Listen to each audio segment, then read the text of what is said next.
हमारे लिए भी इस्तेमाल हुआ अब के लोकसभा में ये शब्द, ये ठाकुर तो गयो।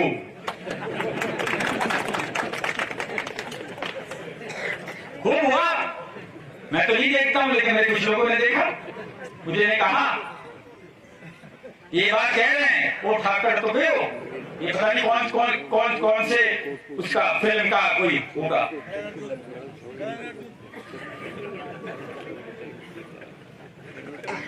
लेकिन वो ठाकुर कट्ठे ही कौन गए, वो अठे ही अठे।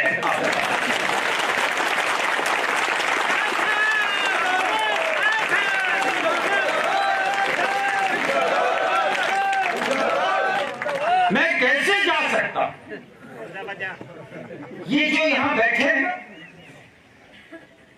इस धरती पर जो ये मानव समाज बैठा है, उसने मुझे कुर्सी तक बैठने का रास्ता दिया है।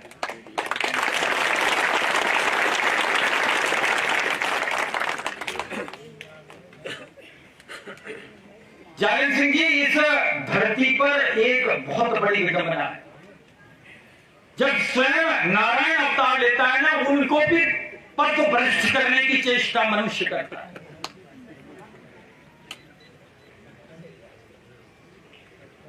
आलोचना तो यहां तक हो जाती है कि राम के राज्य पर भी व्यवस्था पर उंगली उठ सकती है, तो हम तो चीज ही क्या है।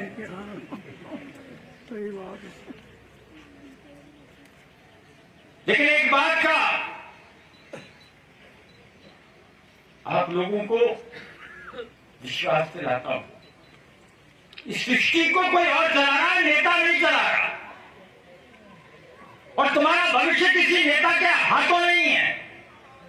वो सेतु तो हो सकता है, सृष्टि जो चला रहा है वही चला रहा है, तुम्हारा कर्म तुम्हारी व्यवस्था है, किसी की अधीनस्था तुम्हारी व्यवस्था नहीं।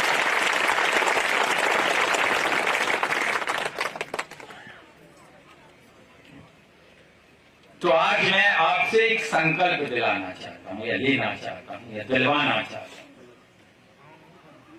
हम जहां हैं, जिस परिस्थिति में, इस भारत की संस्कृति की संपदा का संरक्षण करने का आपका हमारा व्यक्तिगत दायित्व है। इस दायित्व को निर्वाह करने का संकल्प दिलाता हूं। जो मानव जीव आज यहां उपस्थित हैं, वो चाहे किसी सामाजिक वर्ग से आते हों, किसी सामाजिक पृष्ठभूमि से आते हों, मैं आज आपसे इतना सा संकल्प चाहता हूं कि जिस महापुरुष की जयंती पर आप और हम इकट्ठा हुए हैं, उसने अपने जीवन में मानव समाज को सुरक्षित रखना और सभ्यता को पवित्र रखना जैसा उत्तम कार्य किया है, आज उसी कार्य का संकल्प दिलाने का मैं आपके बीच में निवेदन कर रहा हूं।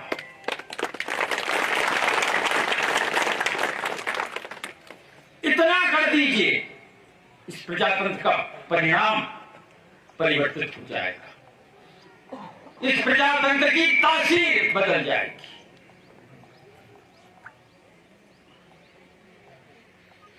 राम जी को आने में 500 बरस लगे, लेकिन राम जी को हृदय में उतारने में सिर्फ 5 मिनट लगते हैं।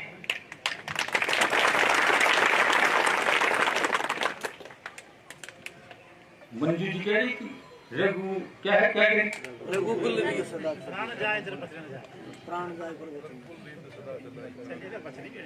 ये रघुकुल की रीत त्रेता से आई और उससे पहले भी थी। भारत का शास्त्र ये बात कहता है, रघुकुल ने तो अपने जीवन में उसको व्यवस्थित कर आपके बीच में उदाहरण के रूप में प्रस्तुत किया है। बाकी भारत का शास्त्र ये कहता है कि मनुष्य को वाणी इसलिए दी कि अभिव्यक्ति की क्षमता इस जीव में है, उसको शब्द इसलिए दिए कि वो शास्त्र के वैदिक उच्चारण के पवित्र श्लोक से अपने जीवन को व्यवस्थित कर सके। ये एकमात्र ऐसा प्राणी है जो जीवन के अपने समय में स्वयं ईश्वर की व्यवस्था को प्रतिपादित करने की क्षमता रखता है। इसलिए हे देवताओं, हे वोट देवताओं, जब उंगली उठे किसी कार्य को संपादित करने के लिए, तो ये सोचना कि हृदय का राम तुम्हें इस बात की इजाजत दे रहा है या नहीं दे रहा।